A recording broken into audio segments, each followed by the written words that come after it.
getting right into it. Welcome to Left Trek, your leftist Star Trek podcast. I'm Eric. I was born a Habsburg, and as such, I have a series of genetic weaknesses that don't allow me to hear, and so I need two people to speak for me. Those two people are Brian, who represents my sexuality and ability to fight. Say hello, Brian. Hi, I'm the libidinal trash can 1312. And Zotz, who represents my tenderness, but also my intelligence and rational side. And Grace. Don't forget Grace. And Grace, thank you. Zotz, please say hello. Hi, I'm Zotz. Nice to meet y'all. Glad to be back. I was missing the last stream. Unfortunately, I missed hanging out with Kira, but hey, it is what it is. Zotz, you are not speaking nearly as compassionately and gracefully as my psyche would demand. I'm going to need you to tone that up at least 20%. No, I don't think I will. Fair. All right, fine. I'll fix it in post. I'll turn up the compassion slider. Fucking hassle I gotta deal with. I swear to God. But we're not recording on separate tracks. I'm gonna have to turn up everyone's compassion. You know how much of a pain in the ass that is for me. God, we're all gonna sound like come here, handsome Squidward, and I talk about Star Trek. Yeah. We're all gonna sound like handsome. This is Squidward probably, looks. And I must say, this is one of the least painful episodes that I think I've experienced. This was just an episode. Yeah, I actually think this episode was lovely. I liked it quite a bit. Like a very mid of the road. Oh yeah, cut it here. Brian, are you here? Yeah. Oh, am I not? Can you not hear Brian? I can't hear Brian, no. Proximity alert. Vessel approaching.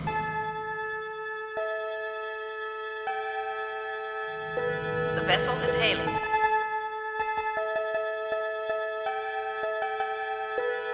Space.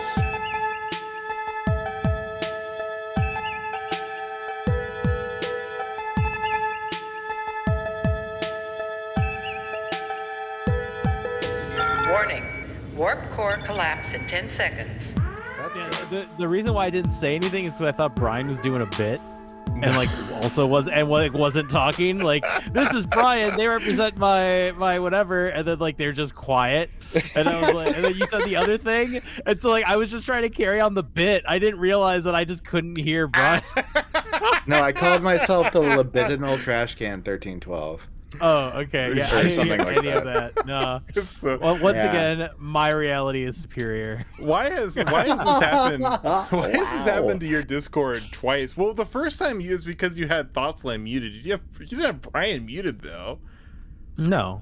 Oh, so no. That's weird. That's very. Oh. You had ThoughtSlam muted. Oh no.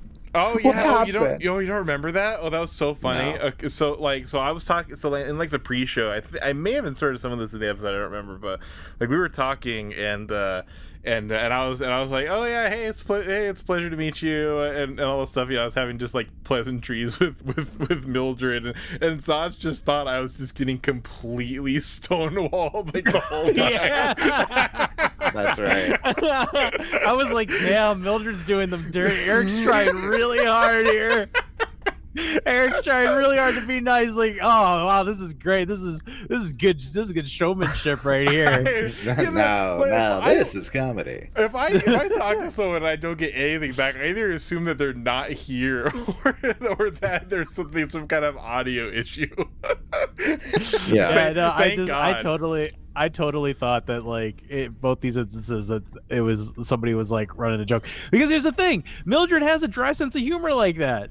So dry. You need a glass of water with some of the shit that they say. So it's I was getting fucking memed on super hard. Yeah, I really did. And I thought we were doing a bit because the character in this episode was deaf or couldn't perceive sound in any way. So I thought I thought we were doing a whole bit. You were the only one talking, but both of us were going to be silent.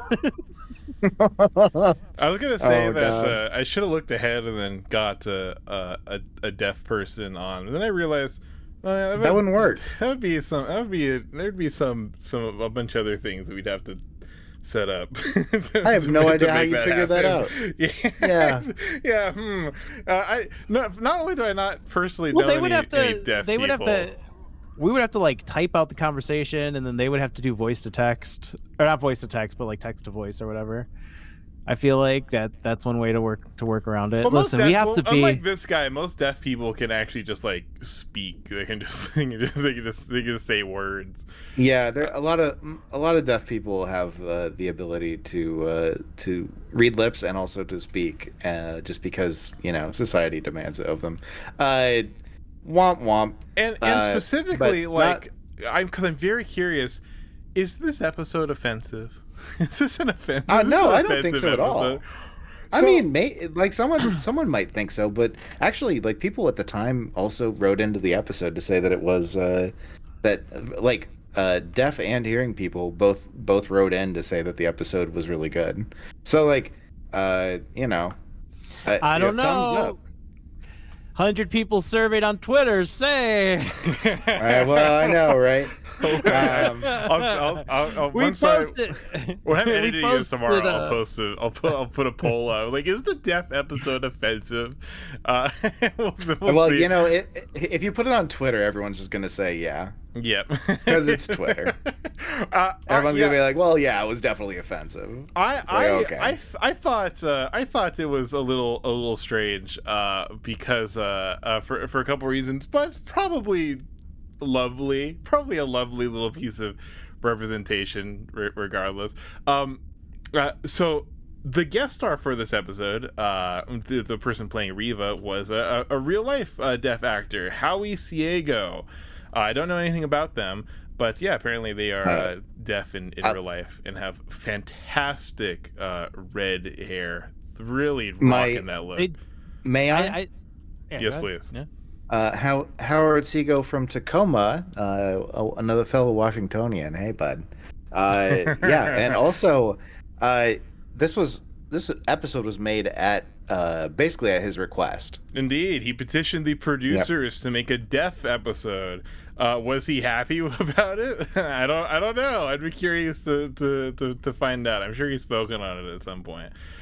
He actually proposed how the ending would go. He proposed apparently he had quite a bit of creative control over the episode. Really? So it sounds like oh, that's not a joke. I was just goddamn. Anyways, it seems like this was actually very much steered by Howie, and a lot of people wrote in to say that they liked it. So in your research, it was actually he was involved on like every step of the process. I figured he was just like he knew a producer or had contacts with the producers, and they're like, "Hey, can y'all do a deaf episode? I think that'd be interesting."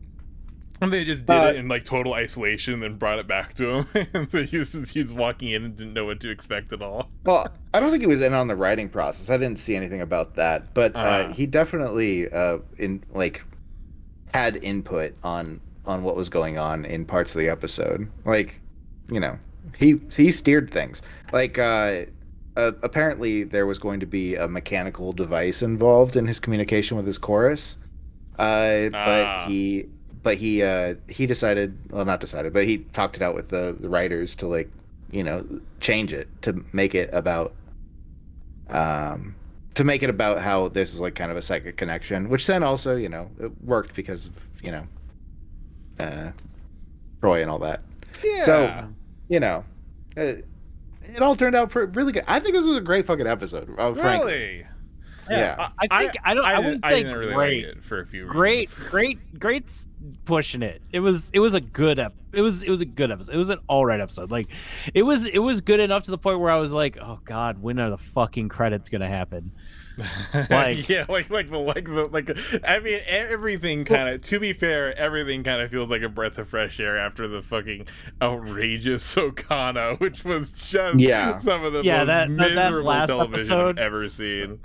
that last Yeah. episode that I literally fell asleep for. Oh yeah, Because it that's was true. just so fucking boring. Oh god, Ugh. I'm getting like flashbacks, I'm getting like a fucking headache, like thinking back on that episode. That was so painful.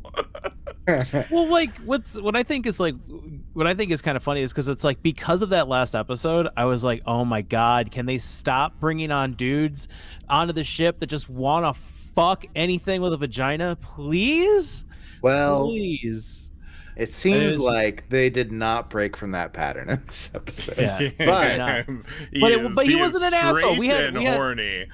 But this guy wasn't a men, this guy wasn't MGTOW incel fucking whatever. Yeah, he bait, wasn't you know? peacocking.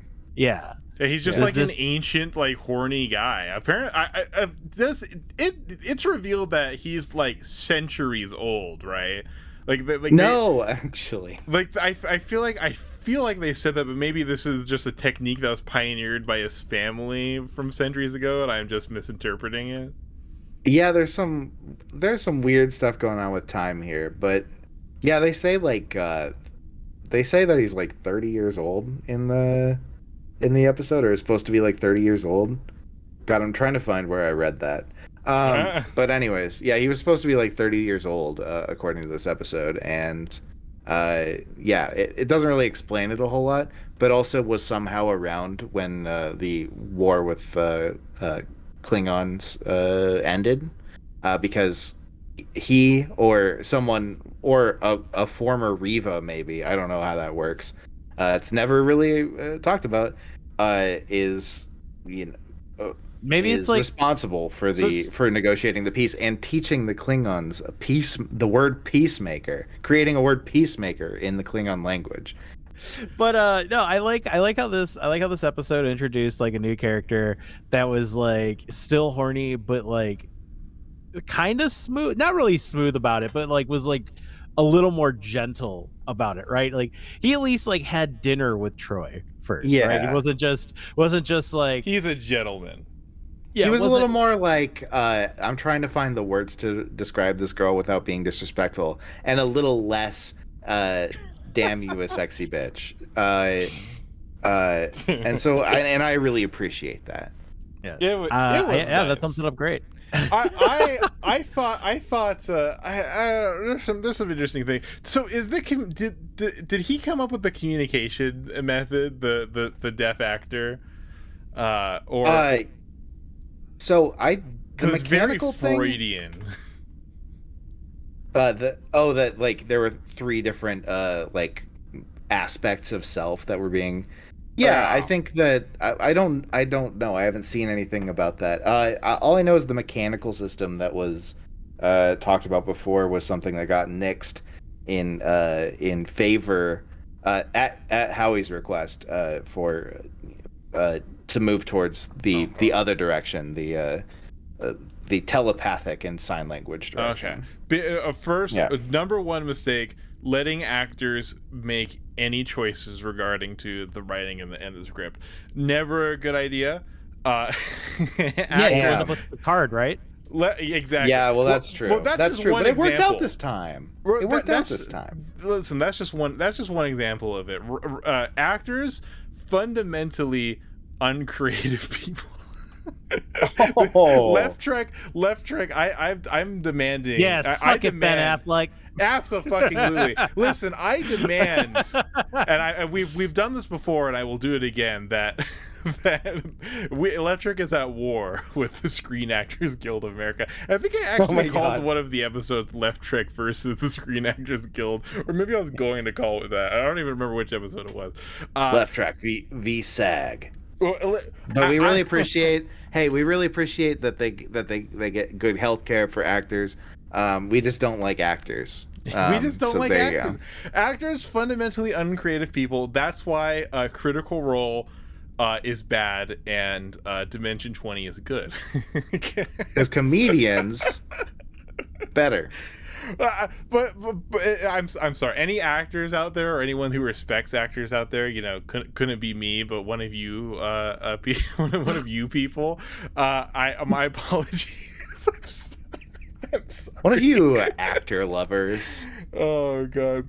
Oh, am I gonna Speaking cut of this? actors, speaking of actors, I gotta say this like the longer I stared at this dude, like he looked like I said, he looked like a ginger Pedro Pascal, like Oh, He does. Which no wonder I was- thought he was so pretty. He yeah, is a which very was handsome fine. guy. Which was Yeah, fine. I And the was other looking dude at this wasn't. guy, The other dude was a fucking schmuck. Like, just like, oh my god, I hated that last episode. The outrageous And I fell Okada, the asleep person for, that like- was almost Riker. Yeah, like shit Riker. Like crappy Riker. Just the worst possible Riker. What if Riker sucked? All right. Well, so we better actually summarize the episode. Not a lot, honestly. Pretty live notes in comparison to a lot of them. Never mind. I apparently have 4 pages here. We'll. So okay. Episode starts. They're going to pick up some fucking mediators. Riker's looking sexy on the captain's chair, and Picard is like doing hallucinogens and is looking at this. Oh, look at this crazy, fucking planet. Sorry, look at this. Look at the crazy orbits of the star system. He just has like a hologram. But they're using in this season. They've established that there is like a hologram generator on Picard's desk, and let me tell you, that does not come back past I think this episode in particular. They show it where like Geordi invented a storage container for the plasma plague. And then they show it in this where Picard is just like taking edibles and looking at the pretty planets go around. He's like, Riker, I figured it out. I figured out how these planets work. And Riker's like, okay, Picard, whatever you say. I mean, we have like advanced computers that can run like incredibly accurate and representative simulations of, especially orbits. Something that like that people have been doing for hundreds of years on Earth, but far before computers even existed on Earth. But okay, Riker. But so yeah, Picard calls. They're like, oh, we got some shit to do. We gotta pick up these mediators. They go into the turbo lift, give Data the bridge. He immediately assumes the captain's chair, and Sauce is like, do they have to go on the captain's chair? Which It's every maybe? time. It's literally like hey, do me a favor, make sure the ship don't blow up. Like, you can easily not have, like, you don't have to stop your work. Like, what the fuck are you doing? There's 4 of you on the ship. I know. And like nobody else on Especially the if ship they're, is like- gonna know that you're sitting in that chair, right? Yeah, so it's like especially if somebody they're, could just doing call. something. Like they could be in the Yeah, middle like- of like doing something, and they just have to stop and like, okay, I better go sit in the comfy chair. I'm just gonna go sit in this fucking chair now, I guess. Like, Does it it's like, even it have seems like the pad on it where you can like control stuff at this point, or is that a later edition? I have no idea. It 'Cause just there kind of are reminded me. controls, the very limited like little screen on the captain's chair that I imagine can do some things. It kind of it has the same energy of like if you're like working in retail, right? And like your boss is like, well, I'm not gonna be in tomorrow, so it's all yours, like make sure the place don't burn down, ha ha ha. And it's like you still have to do your regular job, but you're just gonna be held responsible for like whatever happens. Like, it's like, I'm not gonna go sit in a fucking office the whole time. Yeah, you know what I'm saying? Yeah, It just like, doesn't make sense. It'd be like if you immediately are like, okay, well, I'm the only one here in this gas station, but I guess I get to do what the manager does. I'm just gonna sit in the fucking office playing like Clash of Clans on my phone for 8 hours while I come out here to get mad at you because you brought a fucking stool in. That's a real experience I had. And let me tell you, the moment I left that place, unfortunately they removed the stool like it's fucking day later. So I feel bad. I'm sorry workers at, where the fuck did I work? What's that place? What the fuck is that place called? Not 7-Eleven. Never mind. Picard calls Riker a cuck in the turbo lift. Do you guys remember this? Have you seen this? You hear about remember this? him saying. I remember him saying something of like, you're just cucking no, all the he goes, time, Riker. No, he goes, cluck, cluck, cluck, your mother henning or some shit like that, which I didn't understand. Who the fuck was he mother henning about? I don't know. It was a weird It wasn't scene. Data, was it? Were they talking about fucking? No, he was talking because Wesley? Riker was like concerned with something, and then Picard is like, cluck, cluck, cluck, you mother hen. It's like hacky line from hacky writers. Yeah, not the best. So Worf is like, so they get down to the transporter room. They're picking up this dignitary, this Riva guy, and Worf is like really on edge. He's like nervous. He's fucking sweating bullets. And apparently, because this mediator, right? This mediator, even though the peace between Klingons of the Federation was like 100 years ago or something close to that. This mediator was responsible for the Klingon Federation peace treaty, or negotiated the peace treaty at some point. And before this, Klingons had no word for peacemaker, which is fucking stupid. You know, like charitably, I want to imagine it's like, oh no, this is just like a thing about like the Klingon language, you know, for which there is only one. There's only one Klingon language for the whole planet. For the whole planet, one language. It's so weird. Earth is apparently the only planet that actually developed multiple languages. That's so strange. Okay. Klingon defenders out there are going to charitably be like, oh, well, after the Herc invaded, remember the Herc? After the Herc invaded the Klingons, maybe they only had one language left. And like, okay, sure, but like, I mean, I hate the Klingons. I just fucking hate the Klingons. Like, the older I get, and the more I'm not racist. It's the writers that are racist. I'm just picking up on their racism.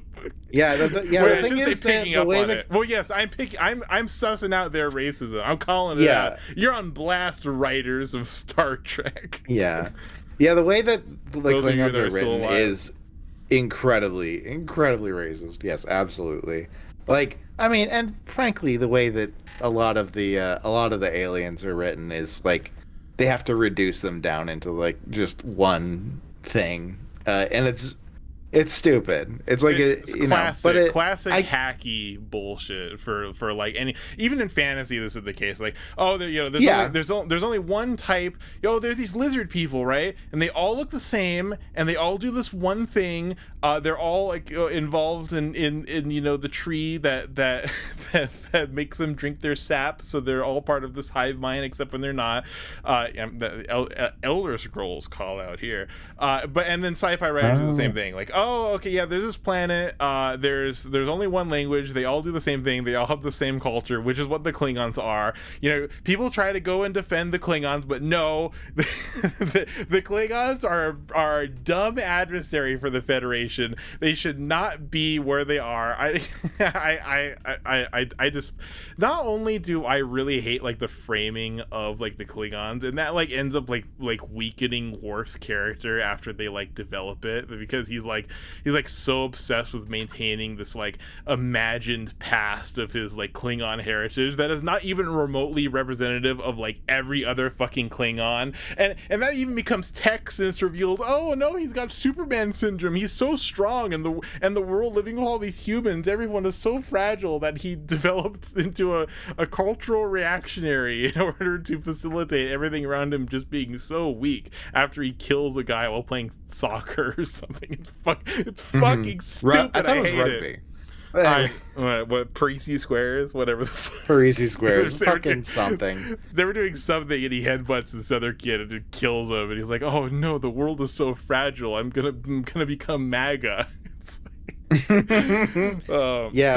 Yeah, the fucking, and it's good that they do bring other people on to be Klingons, to be like, hey, Worf's idea of what a Klingon is maybe kind of warped sometimes, and it's like, yeah. But then it's also like true. Like then he's also framed that like he's the real Klingon. All these other Klingons suck. He's the realest one.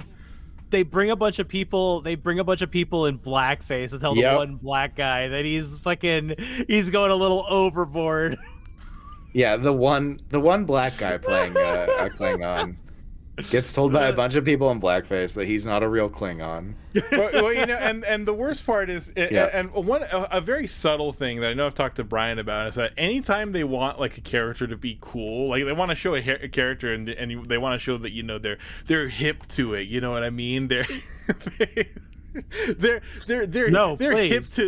the Klingon culture. So anytime they want like a character to be cool, like, oh yes, they're down with the Klingons. They either know Klingon or have like a Klingon friend or just have they some, talk like, about their relationship. Klingon friend all the time. Yep. Yeah, no, seriously, they do that. Yeah. There's this one character in Deep Space Nine, another disabled character. Now that's an interesting episode we're talking about disability representation in science fiction. There's this one character. She's from like a planet with low gravity, and she's kind of like bitchy, and like she's in the wheelchair, and she's like bitchy, and they go to the Klingon restaurant on Deep Space Nine, and they're like, oh, and she gets an order of like living worms, like Klingons like to eat. Gok, yeah, exactly, and. I know what Gok is, by the way, for the audience. I just wanted to say it. Just to be sure. You nerds aren't going to get me on this. I know what Gok is.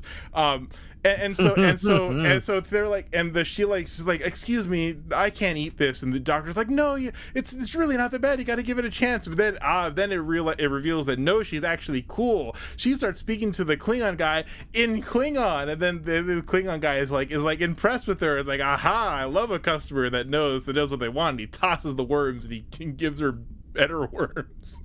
Better, fresher worms. Anyway, so yeah. The Klingons, there's a whole mess of I'm gonna say they want to not think it's coding, it's not representation, it's coding. They are coded in various degrees, and I think that coding has not gotten a proper like looky-loo from the audience, but I'm sure we'll talk a lot more about that in the future. But anyway, yes, there's no Klingon word for peacemaker until this guy showed up and made peace with the Federation, even though it says in the episode he's like 30. That's another thing. The time scales are really fucked up. It doesn't really make any sense. They imply that someone imply that he's centuries old, and then they say he's 30, and then he was there for the negotiation between the Federation and the Klingon, peace negotiations, for which they had no word for like ambassador or peacemaker just before this. But okay, sure, fine, yeah, all right. Anyway,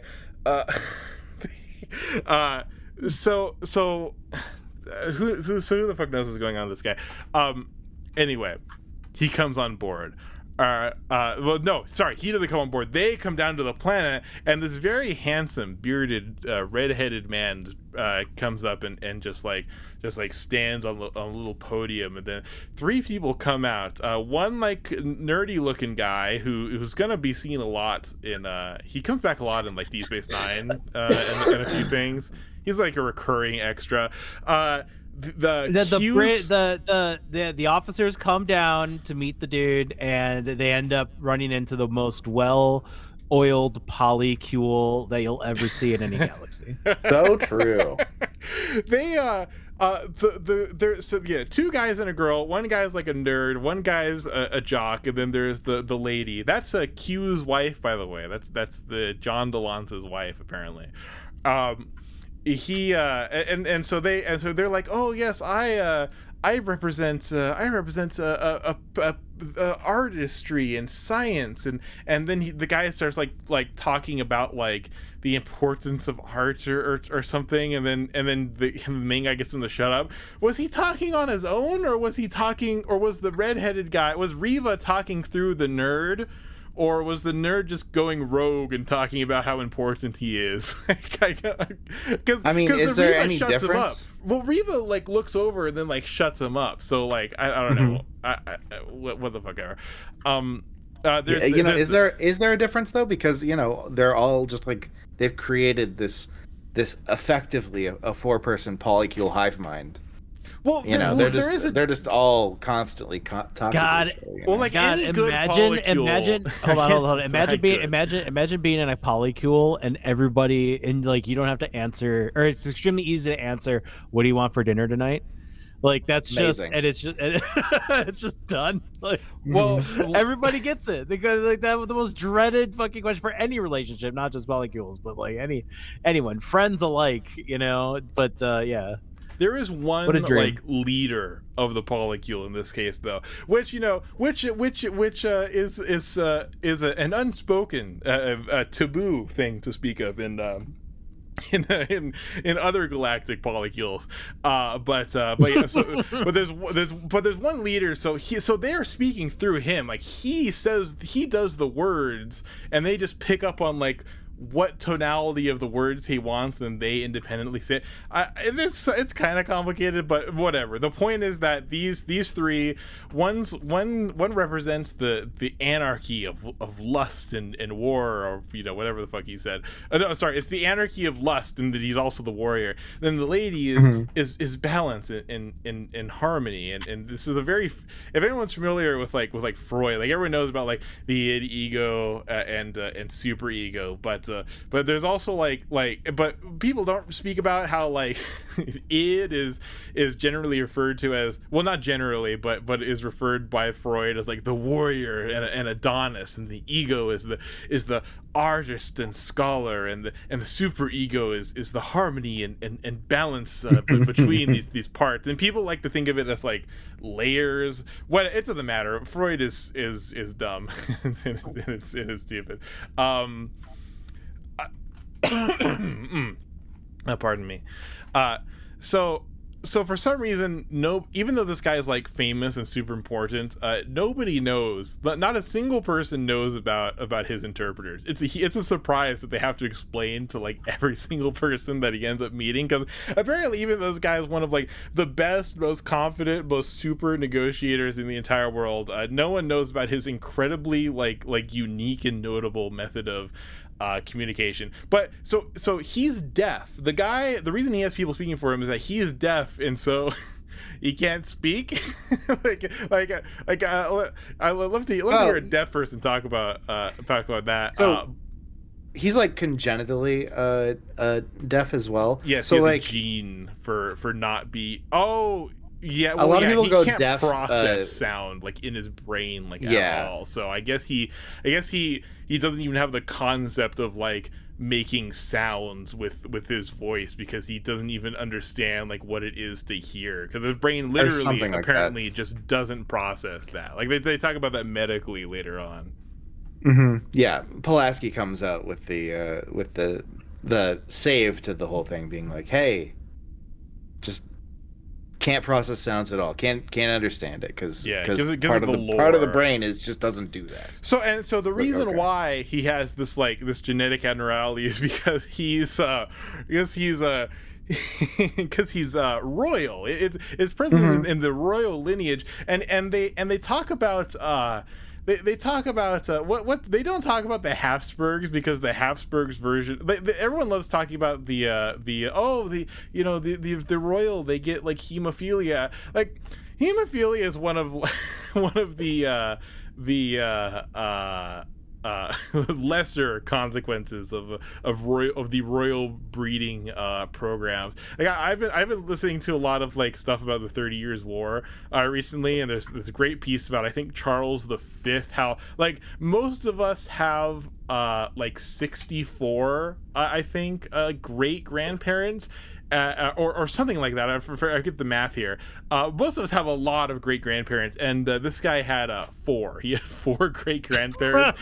He was married. Yeah. He was married to a person who was at once his cousin, first cousin, third cousin, fourth cousin, once removed, fourth cousin, aunt. Like a bunch of stuff. But yeah, so he has some sort of congenital hearing loss that they equate to the House of Hanover. Okay, because first of all, the House of Hanover did not have this for like a long time. This started with like Queen Victoria's kid, like fucking way later.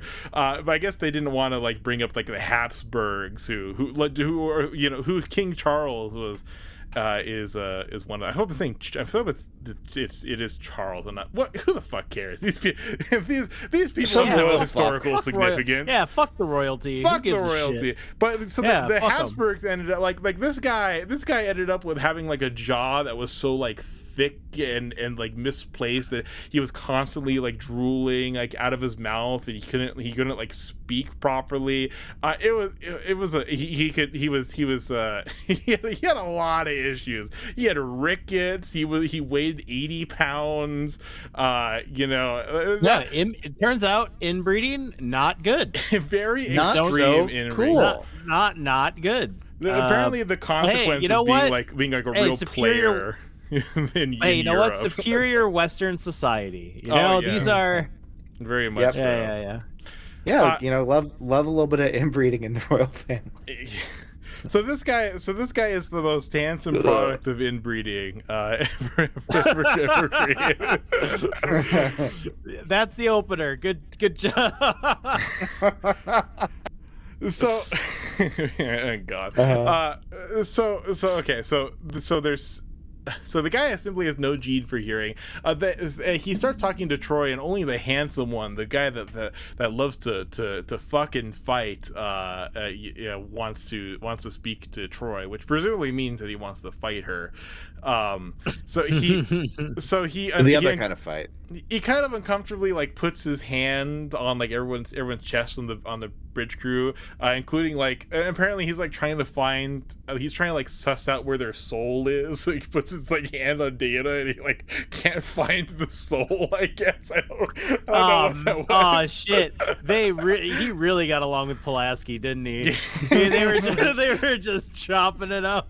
So he immediately bonds with Geordi, who recognizes as a fellow disabled person. He puts his hand like very intensely on the side of Geordi's head. It's like, "What's this? Please tell me all about it." It's like, "Aha, your visor is just like my interpreters." And they're like, "Yeah, I get you." And then Geordi puts his hand on his chest, which like he didn't do that first, Geordi, but they're vibing. They're getting along with it. So immediately he goes off with Troy, and he apparently only needs the handsome interpreter to talk, because he's just so horned up that he's only gonna have one emotion, love and war, when talking to Troy. And I like to personally, this is my headcanon, I like to imagine that this guy is extremely uncomfortable with his role. Like this is like abuse. This is the Are we adding to the Polycule? Yeah, Are we? Yeah. Oh no! Reva's like making this guy like sit in the corner. At one point, he's like framed like very uncomfortably, like half in darkness, like barely illuminated to the side by presumably like starlight or something. Like as he's speaking for him in the background when they're having a romantic dinner. So I find it funny to imagine that the handsome interpreter, he's very uncomfortable about his role. Like they don't talk a lot about like how specifically like these people were chosen, but I like to imagine like a long time ago he's just like, aha, this guy, he looks good. I'm gonna So you're gonna play get the him cuck? to be my cuck. Yeah. Yeah. All right, you're the most handsome guy I can find. You're hired to be the cuck. Your handsomeness will empower my masculinity. You will help me date. Oh god. But he seems happy. He smiles a lot, and there's just a lot of weight behind that smile for the amount of tail that this interpreter has watched Riva plow through by his voice. Please, not so. He starts gagging his mouth like, please, not so rough. He's interpreting for Riva. That's getting cut out.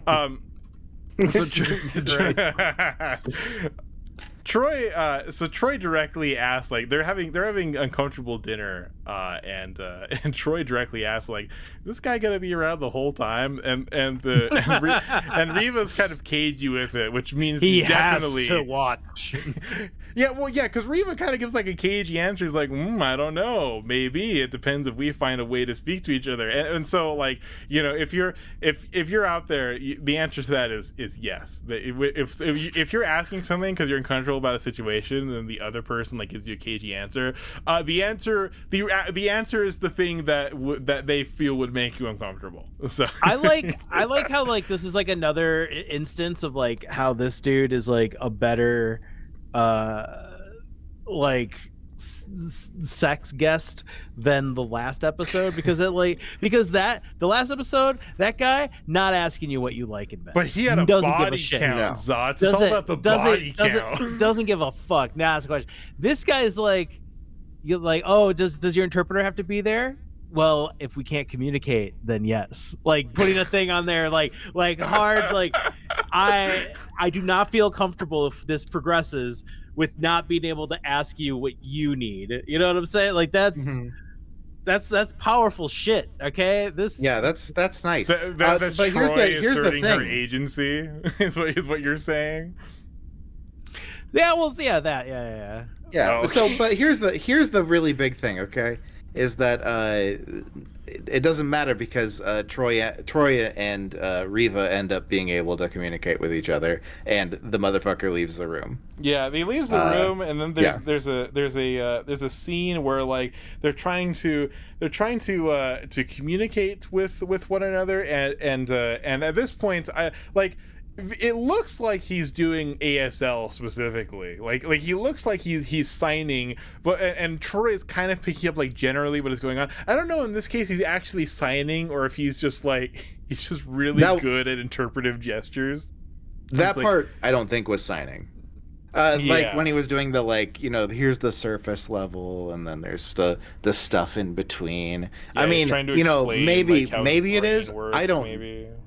I don't know how ASL is. I don't know it, but that didn't look like any ASL I've seen before. So but hey, correct me if I'm wrong. Charades! I was trying to think of the word fucking charades for like an hour. He's really good at charades. God, I couldn't think of the word charades, so I wrote down like interpretive gesturing. It's like no, he's really good at charades. Yeah, that's what charades either he's doing either he's doing ASL or he's very good at charades. So he does ASL or what looks like ASL. It might be a different sign language, but it's probably ASL because if I understand correctly. In this Howie scene in particular, because he is speaking ASL and the rest of it when he's signing. Exactly, yeah. But in this scene specifically, he's giving just like kind of a broad gesture, being like surface thing in the middle, and she's just kind of guessing at it, and yeah, it works, it's and they end up communicating that pretty well. But also, it helps a lot that Troy can sense what he's feeling all the time. But I just gotta say, a telepathic lover just seems like Oh yeah. Honestly, I totally agree with that. Like one of like in my mind, like in the DC universe, Alan Moore wrote for Swamp Thing, and Swamp Thing had sex with God damn it, what the fuck was her name? Captain America. No. Whatever. It was his love interest.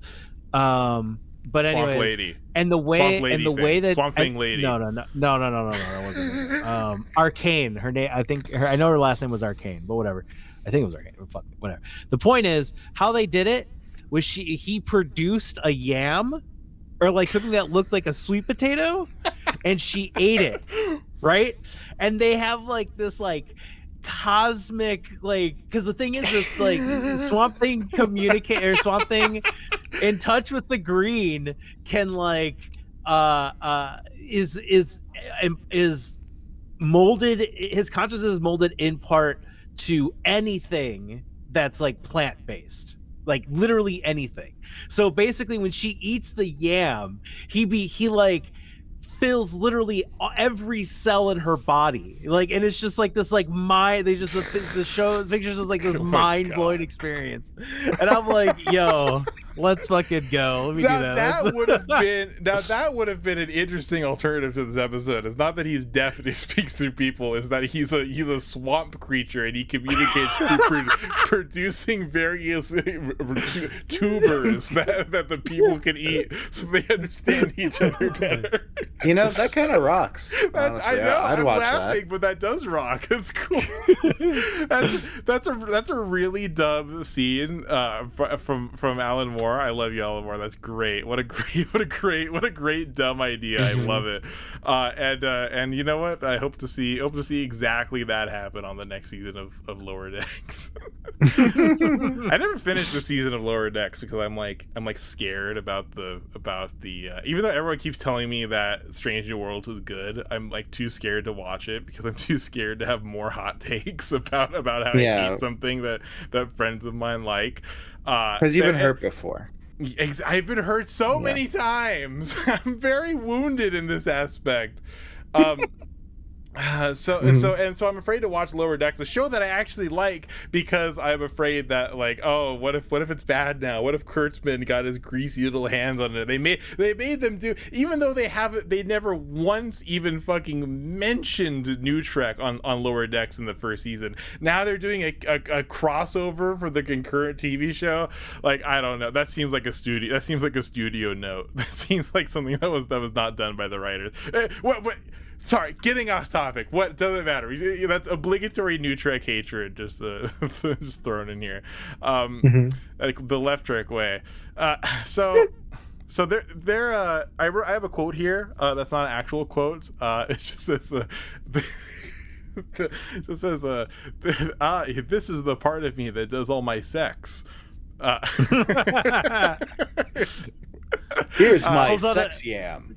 Pulls out another person, comes out of nowhere, never introduced to the rest of the crew. This is the one that does all my sex. Yeah, this is the person we haven't seen up till this point. Just has like a pitcher that's filled with like basically lube, like some sort of like clear oil substance. Just holding a can, like, just a lube can. It's like a mini K. Oh my god! What's the matter, Brian? Can you see it? You can see it, can't you? This is the part of me that does all my sex, and then just a totally different person comes out, and he just winks at her. This Polycule rocks. Well, it's very functional, definitely. Everyone's very happy here. So the romantic dinner gets interrupted by him getting called up to have like a meeting, like he's like mad about it. He's like pissed that damn it, I was about to get laid and now I have to go to do the job and solve this war. Okay, so rather I was having a nice dinner with somebody that I'm vibing with, you know. And he's real pissed. Everybody's thinking about fucking Swamp Thing's yam all the time. Everybody's thinking about Swamp Thing's yam all the time, okay? What about Swamp Thing's feelings? God damn it. That was his first time like getting with an empath, somebody that could communicate and understand him like on an entirely different level. So yeah. And the fact that like that was just like a turn like oh, I gotta savor this type thing with like a dinner and shit empath, like that. But he's the kind of empath that can't like speak telepathically, like it's established that most other empaths can do. Including humans, like Betazoids. Even though Troy is like only a half Betazoid, she's such a powerful like telepath. Even though she can only read emotions, that she not only can she communicate telepathically to other like telepathic people, except this guy for some reason, even though they can hear, even though he is already adept in communicating telepathically his specific words and thoughts and emotions. But I guess that's a trust relationship you have to develop for a while. But not only can she do that, she can also communicate telepathically with Riker in the first episode. Do you remember that? Where she like walks sexily down the bridge, it's like, Mzadi, can you still hear my thoughts? You know what I'm talking about? Do you remember this? I do remember something like that. I mean, I think the big thing there is that, and this is this seems to be the case with Riva as well, is that they build up this relationship with other people that they can end up communicating more than just the feelings. I think that'd be something that's like feasible, right? But it's not really textual. So like, yeah, I don't know. And with whatever, there's a lot of holes you could poke in this, but like, whatever. We're not citizens. We're just pointing it out because it's funny. It's fun. It's funny to point out things that are dumb. In these episodes. So apparently the guy is such a good mediator. He doesn't even need to know. They call him up. They interrupt his romantic date. They call him up to like the briefing room, and they have such like a brief. They have such a brief briefing. Like, he's just powering through it. He's like, no, I don't need to know their background. No, I don't need to know a single fucking thing about them. I don't need to know that they've been fighting for 15 centuries. Like, wow. So apparently they've killed each other to the point of near extinction. They've been fighting for 15 centuries. Like, that's a lot of war. 1,500 years. It's like nothing. Even the 100 years. They're almost dead. The 100 years war wasn't even 100 years long, right? And so it's like comparing that to just like any other analogy that we have in on Earth is just like that's in nuts, just a nuts amount of time to be at war. Well, like, I mean, like the 30 Years' War was incredibly horrifying and violent compared to like we got all those cute little names for war. We have the 30 Years' War, the 80 Years' War, which was like pretty bloodless, actually. Honestly, pretty tame. The 80 Years' War, especially in comparison to the how long has the United States just been at war? Not with anyone specific, but just like war. Yeah, so it's been a while, that's what right? I'm saying. Like, So they've been like at war for 15 centuries, and that's like been an active war. They haven't been like they haven't been like in like a technical state of like cold but like technically active a war, like what happens sometimes.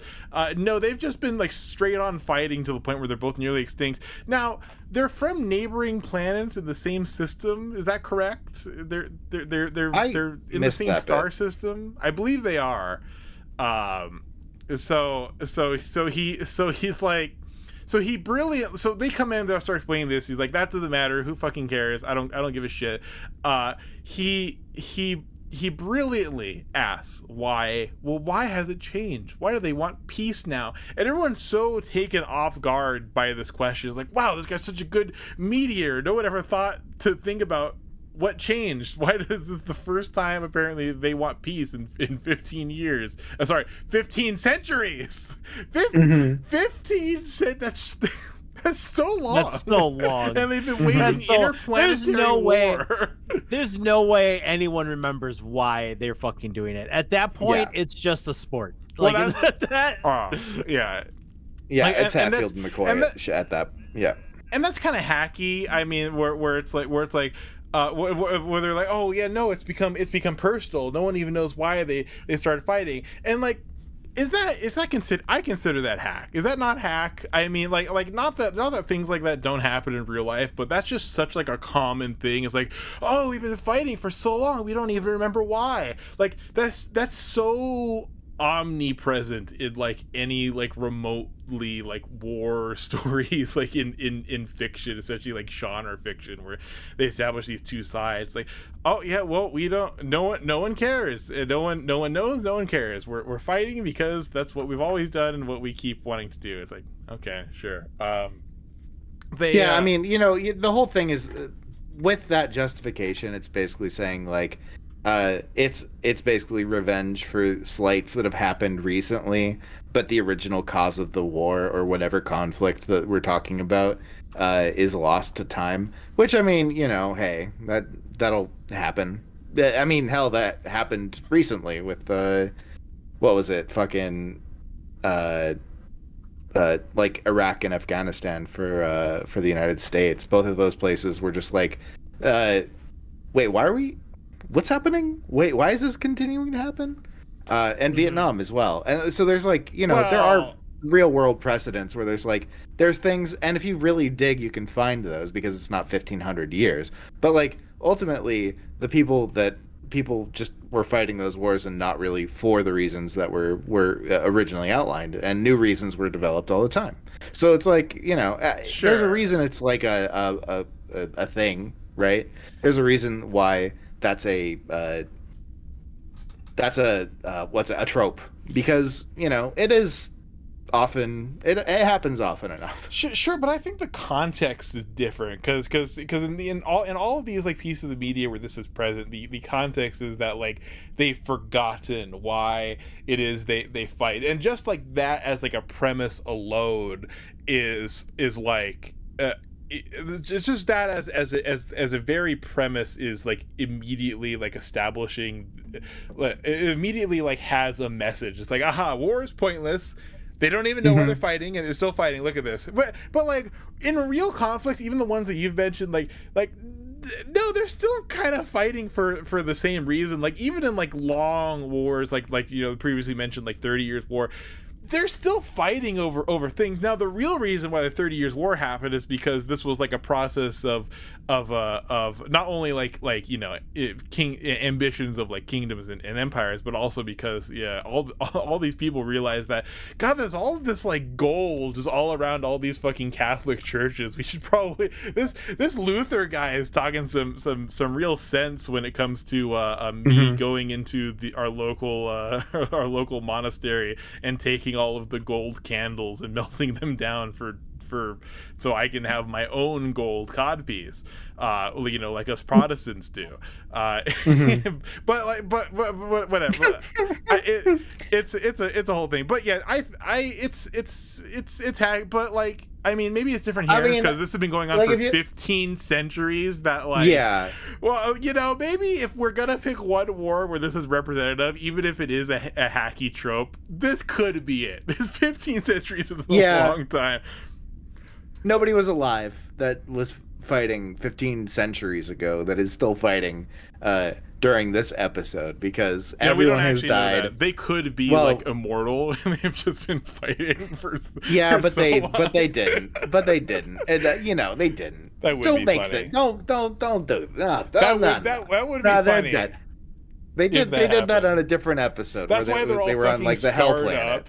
That's why they're all that wasn't even 15 centuries, but they're all scarred up because they're like they're immortal beings, and they've just been like fucked up through all of these, like because these people seem way too beaten up for like interstellar war. Because when you think of interstellar war, you think of like sending like meteors to destroy like another person's planet, not like the kind of injuries that give you like scar tissue over your eye and a bunch of like scratch marks and you look like a hobgoblin. Maybe that maybe that's just what they look like. Maybe they just were born I think they just look like that. Up. Yeah, they're just like they're born hobgoblins. No, but I mean, it's just an alien design. It's classic stuff. But they're like at war, having so shitty they're all clothes, beat up, blah blah blah. Having shitty clothes and like scars and stuff, and it's like, oh well, these are like people who've been fighting for a long time, like leaders. Yeah, it's like, okay, that makes sense. Fuck it. It's all shorthand. Are they it might be different hacky planets, or are they on? No, they're same not. They're planet? on one. It's just one planet. That's all I'm seeing. I thought it was two different planets. It's in the same mono. It's monoplanetary warfare. Okay. So one of this. Not interstellar, It's just like literally exactly the same as like the Cold War. Like the guys wearing like the darker stuff. They're the Soviets, and the lighter guys. They're the Americans. They're really good. They're really gonna hammer out this economic system once and for all with the help of Riva. Yeah, it's the Cold War, but it's hot. It's hot. Oh, it's been so hot for so long, this war. For 1,500 years. It's boiling, this war. So, like, it couldn't have been that hot if it lasted for 15 centuries on one fucking planet. You know what I mean?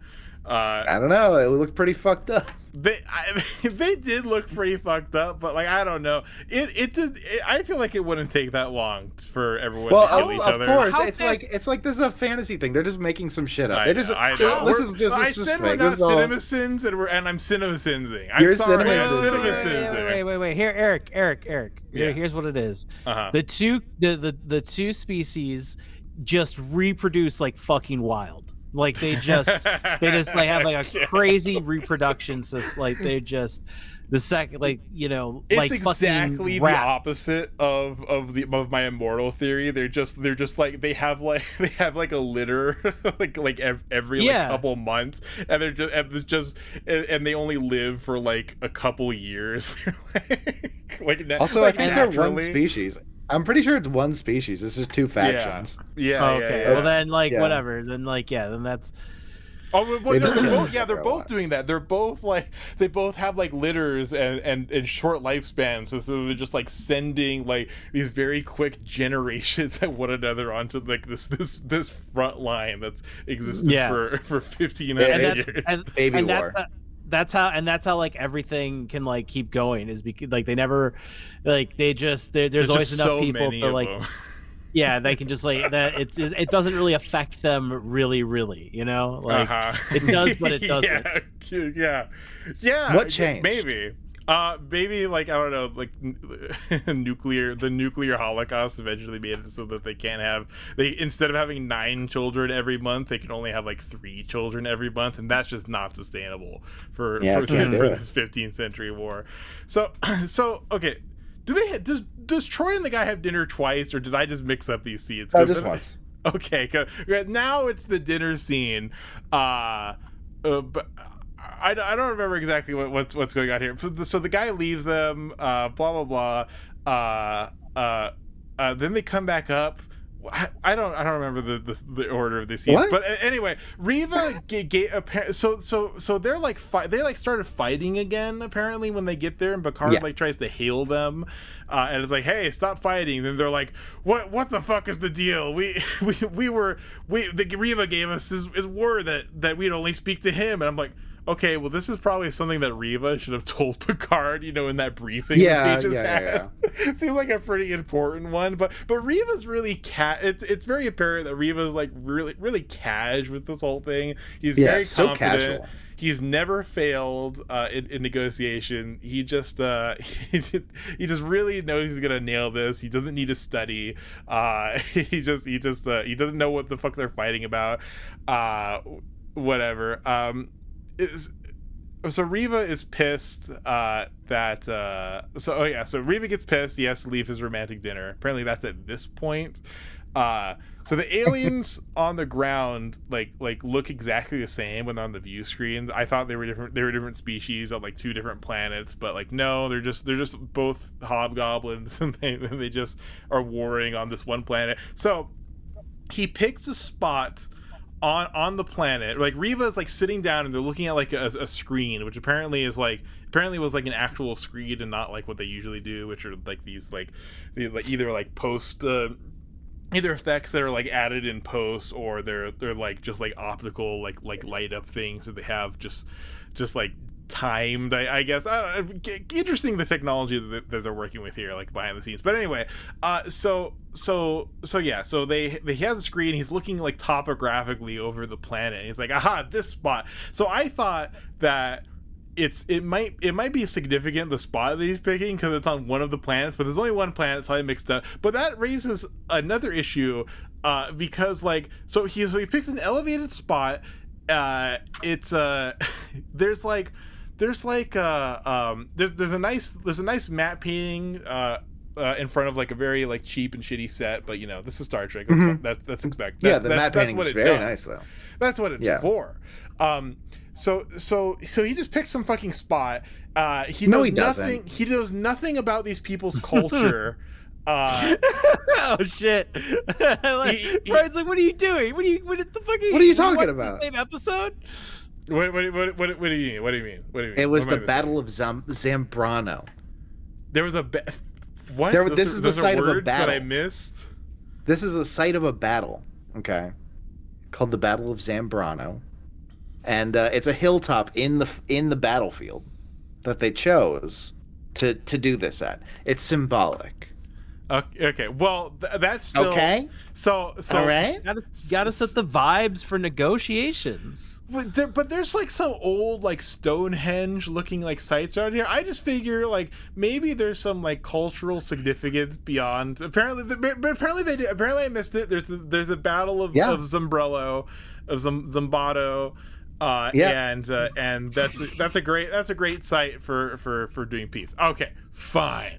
He asked for some torches. He asked for a three-sided table made of indigenous rock. They teleport down, and both sides are coming in. They're gonna meet very soon. So now they come out of the side. They come out of the sides of Stonehenge here, and they look real fucking jumpy. They have weapons. They're armed. They're real jumpy. They're acting like early like very early Ferengi. Now, probably really should have specified that you're not allowed to bring weapons to the peace negotiations. Seems like a real.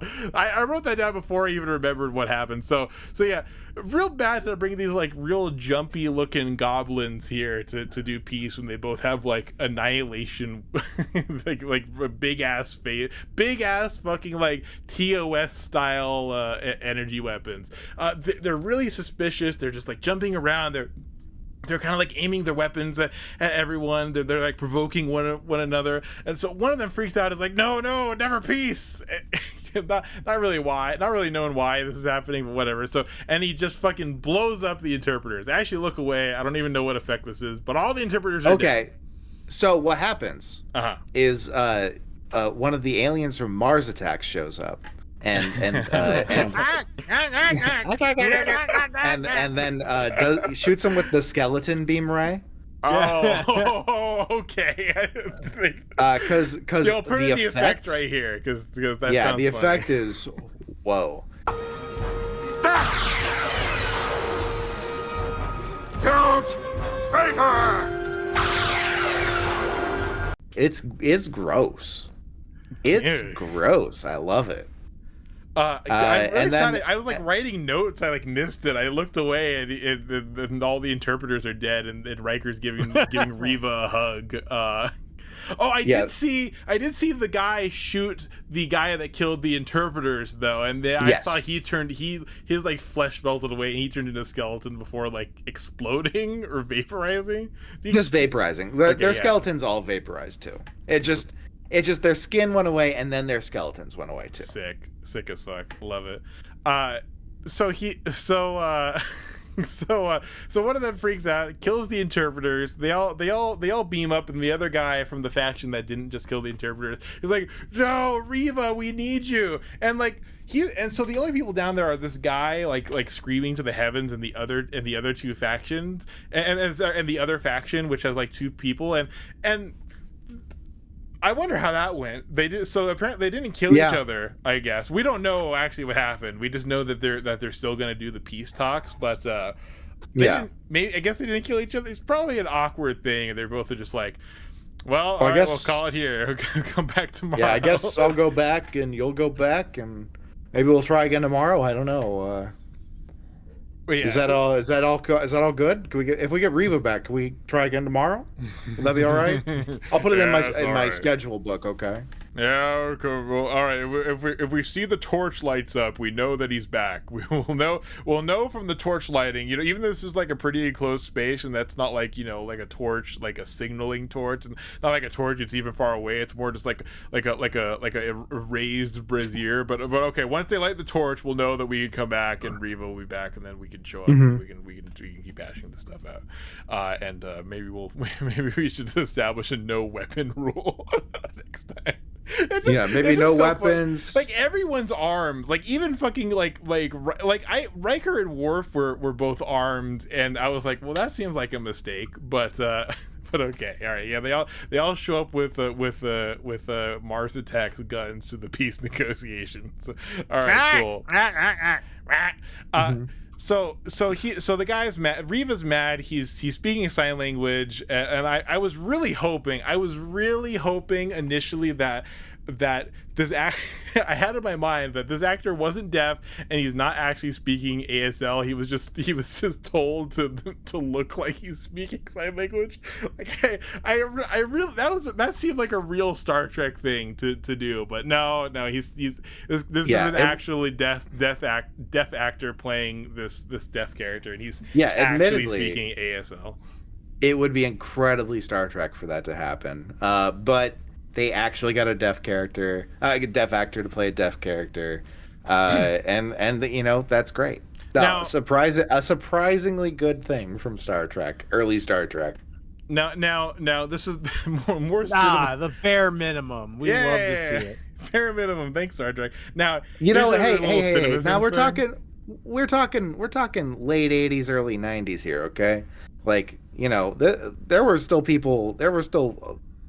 you would not see like an actual Native American actor playing a Native American in most situations still, and you know, so I mean, you know, I want to hand it to them a little bit. This is actually kind of a big deal. Okay.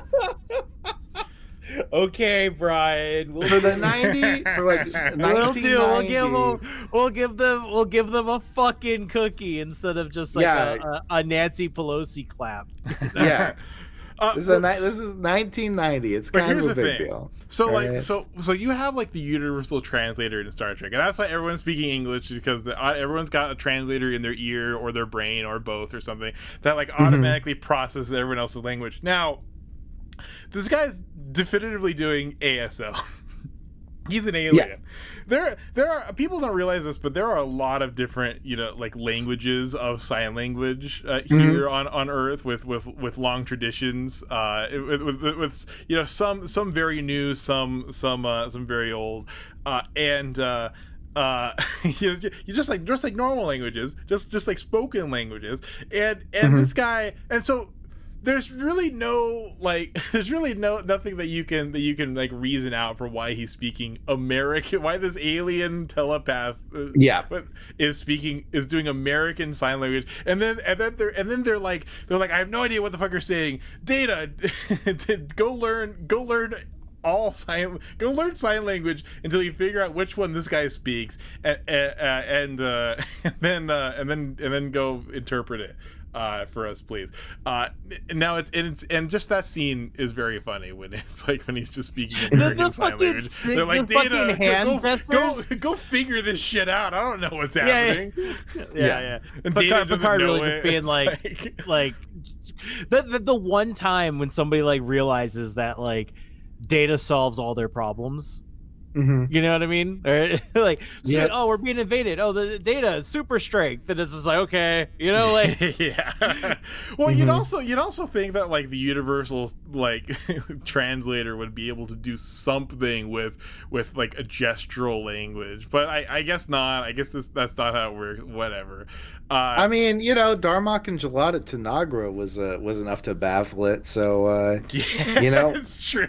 Well, no, but a new act. Just say to me? Don't worry about it. We'll get there. But it knew like at and like the and walls. It just didn't like understand the context. That I'm a defender of like the rationale for that episode. But we'll get there someday. We'll get there sometime soon. As a matter of fact, I think it's not too far. So another excellent episode. That one rocks. Can't wait to actually finally get to good Star Trek. You know, apart from like Conspiracy, which ruled. We had a great time with that one.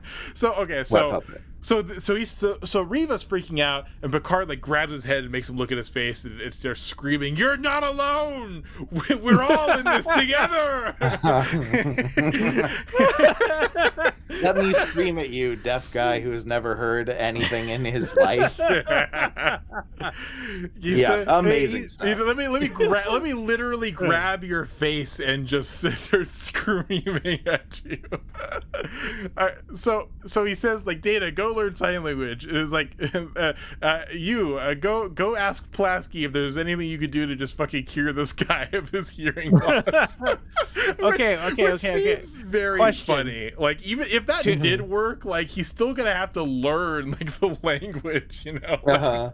Like he's never even heard he can't even comprehend like what a sound is in his brain. And if Pulaski just fixes that for him, fuck him up. That would yeah. fuck him up. Like just like having a switch and hearing everything for the first time. Yeah. Oh, that would fuck him up. Because like there are people that talk about like being like blind for like 30 years, and then like a procedure comes out that gives them back their sight, and it's just so much information that they've never had to process before that like it literally sends them into shock. Like they just until like eventually they adapt, but like it's like, you know. Yeah, they'd be having a whole different fucking problem. Yeah. Also, important to remember, ASL is not English. So yeah, exactly. you know, there's just like doesn't even know English. Would have to learn to do a whole new thing. Maybe the universal translator can take verbalized ASL and then turn it into probably not. That seems like a bit of a reach right there. So, you know, there's a lot of barriers. There's a lot of barriers, you know. They have to deal with him just screaming for fucking 15 minutes. Yeah, right. Because now even his body's making sound. You know what I mean? Like it's just like there's he hears the blood like rushing through his ear. He has 14 panic attacks. I couldn't even fucking imagine. I couldn't even fucking imagine for the first time, and he's like, "What the fuck was that?"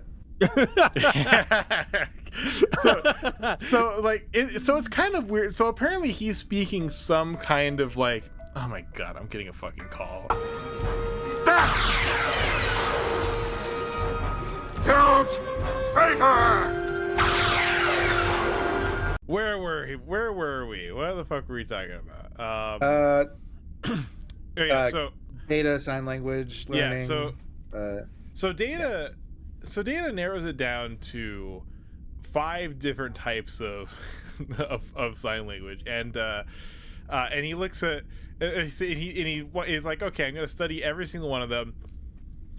I figure he can just like probably could have just like collaborated with the guy. I don't know so he narrowed it down to 5 but the guy different was types of sign distraught. language. Yeah. The guy was true. distraught because he had lost the 3 people that were his companions the whole time. I think that gets kind of overshadowed in the he in lost the his episode. fucking polycule. It does. Yeah, his whole polycule just collapsed. They're dead. They're dust. You know, it's one of those things that they talk about. Is like, well, he can't communicate anymore. And then that's at first, and then later in the episode they get into it where they're like, oh no, it's not just that he can't like communicate anymore, because that's one part. It's also that he's like completely demoralized now because he lost like 3 people, his constant companions for the last several decades, however old he is. And it's like, oh, decades, centuries, it was one of them. Who knows? Yeah.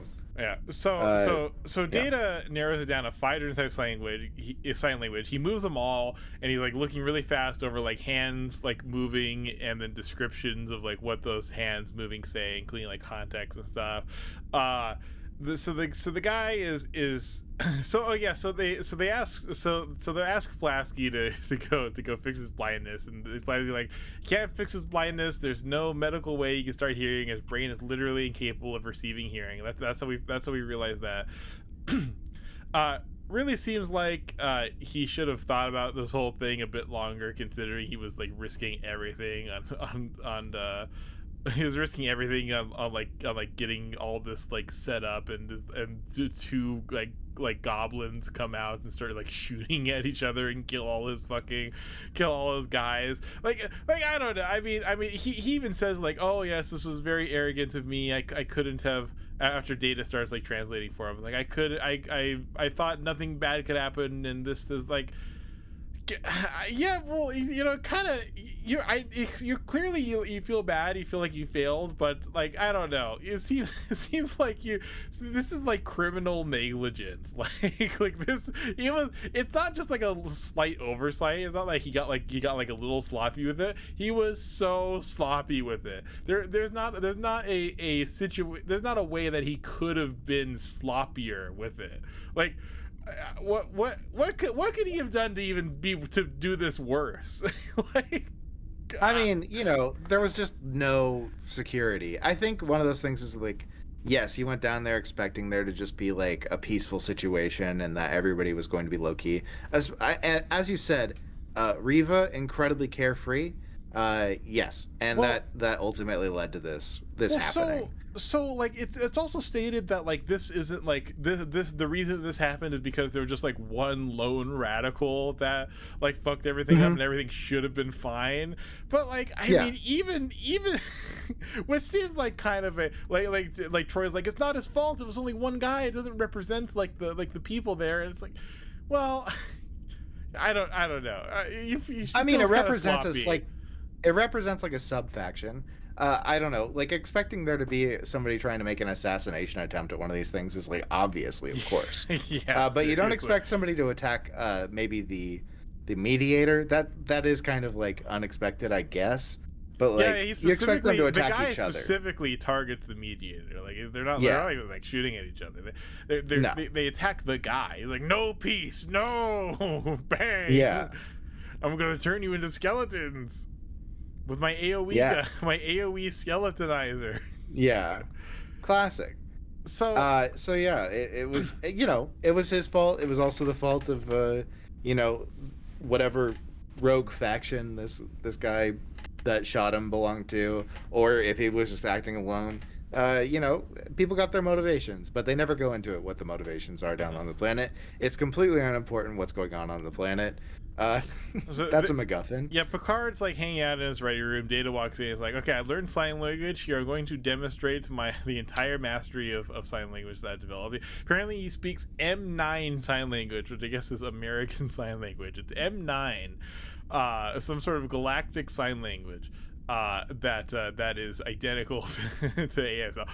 That's a technical limitation. Like, whatever. It's not the kind of thing that you can very easily overcome with like working in like the mechanics of the universal translator. Like, we accept it and move on. Except obviously we're not accepting it and moving on. But yeah, I know we're cinema. It's great. So the guy is super upset. We talked for 2 hours about a 1 hour episode of a fucking television show. Yeah. So it's just not possible to communicate like the context and tonality behind this word with Data, because Data doesn't know emotions, which is exactly why he has to use 3 like completely random representations of like Freudian psychology to speak for him. But Data is like doing sign language. I'm assuming that Data is also like doing ASL. I don't know. It didn't say like my notes if like Brett Spiner is a practitioner of ASL or if he had to just be like taught to do these scenes. But there's also a lot of issues where like Data starts like speaking before the guy has even started like doing any kind of signs, but there's a few things like that, but not important. Picard like guilt trips him into like mediating. It's like, oh, okay, well now everyone died and now you're not even willing to do the fucking mediation, like whatever, like, oh, you're really gonna let like this be your legacy? You got your 3 closest people killed and you're not even gonna mediate, even though we came all the way over here.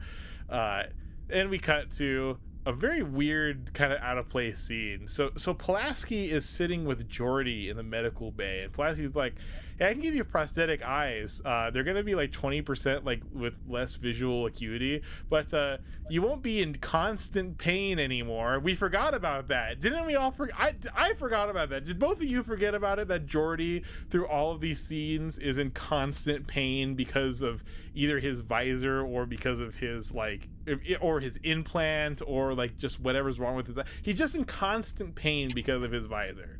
Yeah, they never really talk about it, and that's something that's just every once in a while gets brought up. Yeah, well, they mentioned it like once in season 1, and then we're like, exactly. Oh my god, we're gonna have to consider this in every episode going forward. And then I think we all forgot it.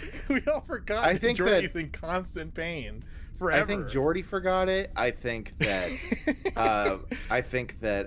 fucking Gene everybody Roddenberry forgot it. Gene Roddenberry's lawyer, who is I forgot to make that joke that this is a very representative episode for Gene Roddenberry because just like Riva, Gene Roddenberry's lawyer was interpreting all of Gene Roddenberry's wishes, that were definitely not Gene Roddenberry's lawyer's wishes. It was that was Gene Roddenberry speaking through his lawyer for like rewriting scripts and like bossing around actors and bringing Maria Sirtis in to say that she didn't have big enough tits and to stuff her bra. Dark stuff behind the scenes here. But anyway, Geordi's sitting in the medical bay. Geordi, we can give you prosthetic eyes and you'll have like 20% less vision, but you won't be in constant pain. And Geordi's like, I don't know. Also, why bring this up? There's already 2 plots going on. I know. Why is this a thing? Yeah, this is like so an far attempt to into bring the in like an episode. overhauling arc like for Geordi's character over these seasons. It's like, let's just throw this in here for. Well, reason. it's the disability episode. Like that's why they did it, right? Is that they're like, oh well, we have a disabled character on the ship too, so we're going to talk about disability happening for it's like Geordi at the same time because they compared each other. They had the deaf guy like, oh shit, that's right, Geordi's blind. Oh yeah, oh shit, and it's the future.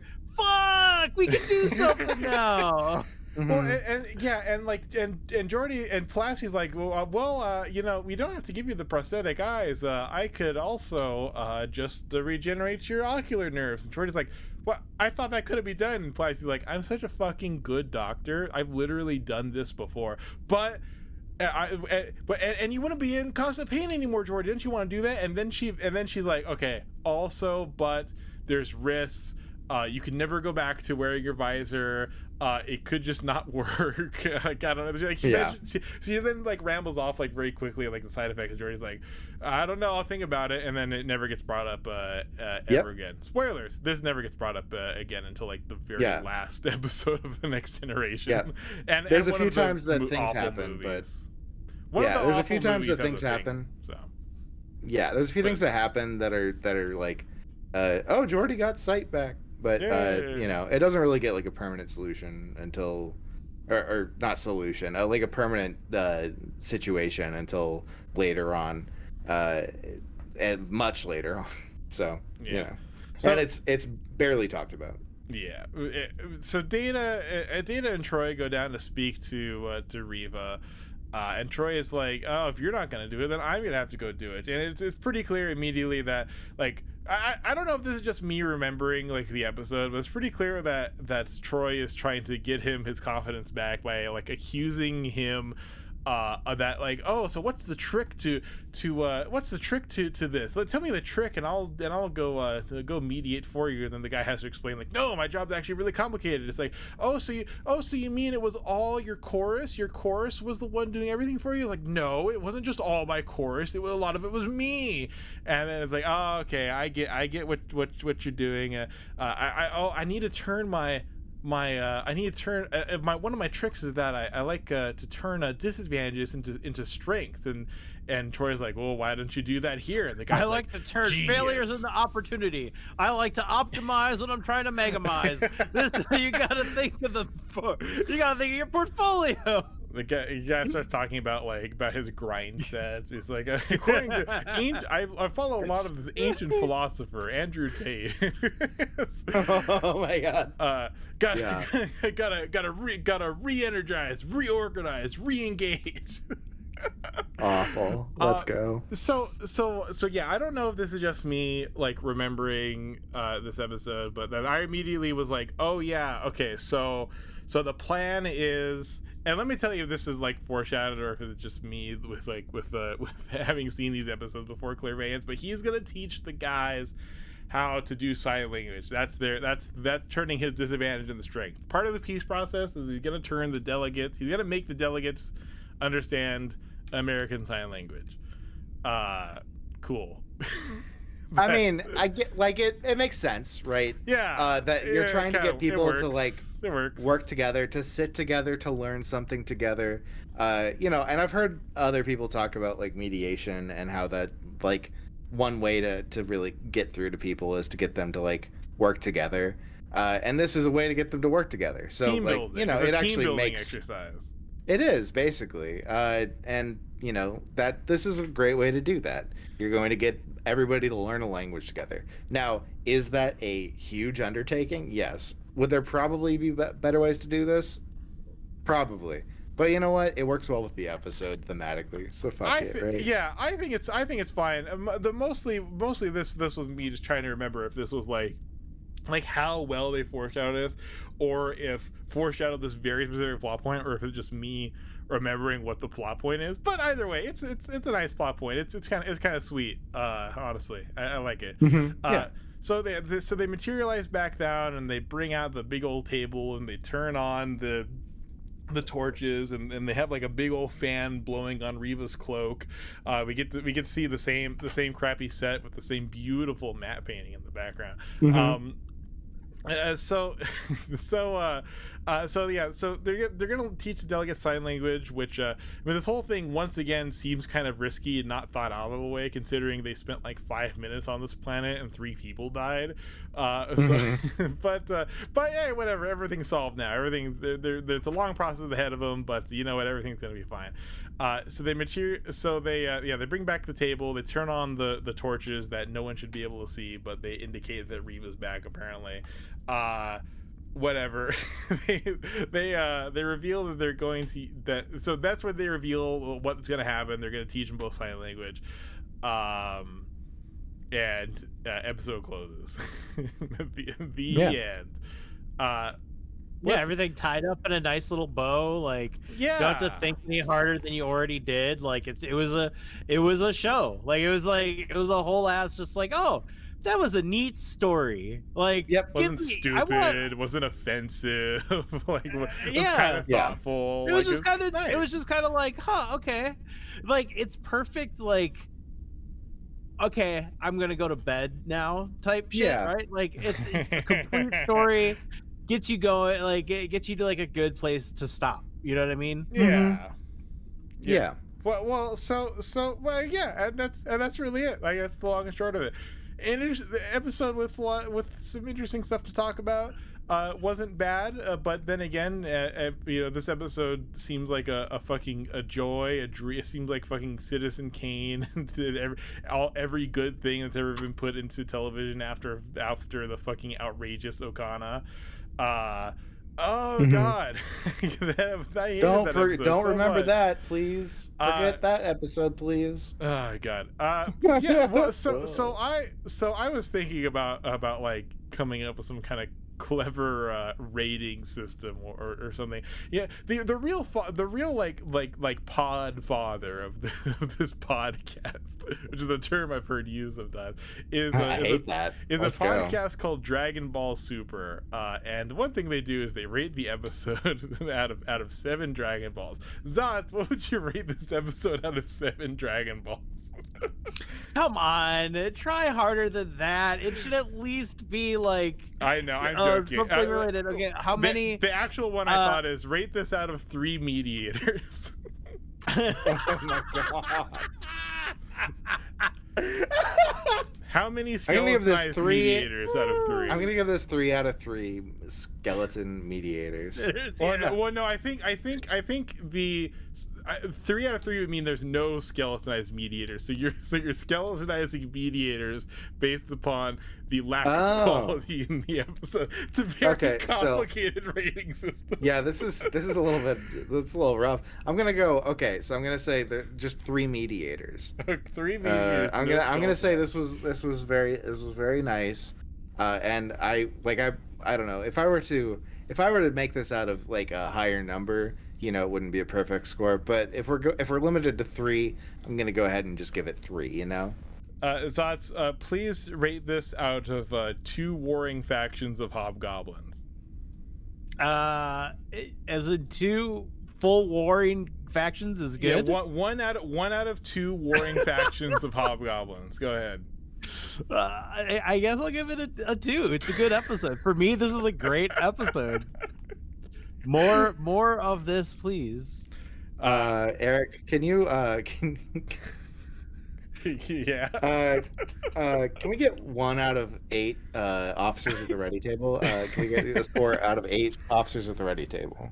I think out of officers at the ready table, I'm gonna go ahead and give this a 5 out of 8, solidly above average. Now that sounds low because we're so used to like 7 being average, but you know what? I'm gonna say average being 4 out of 8 officers at the ready table, I'm gonna give it a 5. I thought it was nice.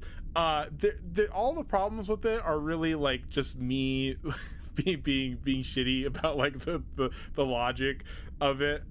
It was a quality episode overall. I think I'm being a little harsh when I'm saying even like, but I think it was above average. I think it was very good. An average episode of The Next Generation is not very good, and I think this was on the better side of the average episode of Next Generation. That's not just what we've watched. Of what we've watched, this is like this is a masterpiece. But But yeah, the sun is rising for TNG. Yeah, you're absolutely correct, and this is a good sign. This is an average, interesting episode that's kind of nice to watch. 5 out of 8 officers at the ready room table. So this is really stupid. This is a stupid bit. I love it. I hate it. We're gonna do this. And Brian and I used to have our own rating system, okay, and ours didn't matter. It was completely arbitrary, but it worked smoother.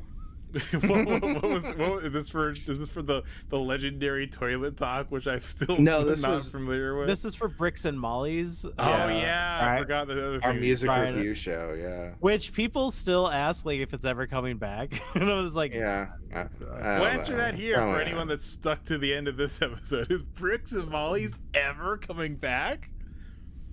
Find out next time on the next episode of Dragon Ball Left Track.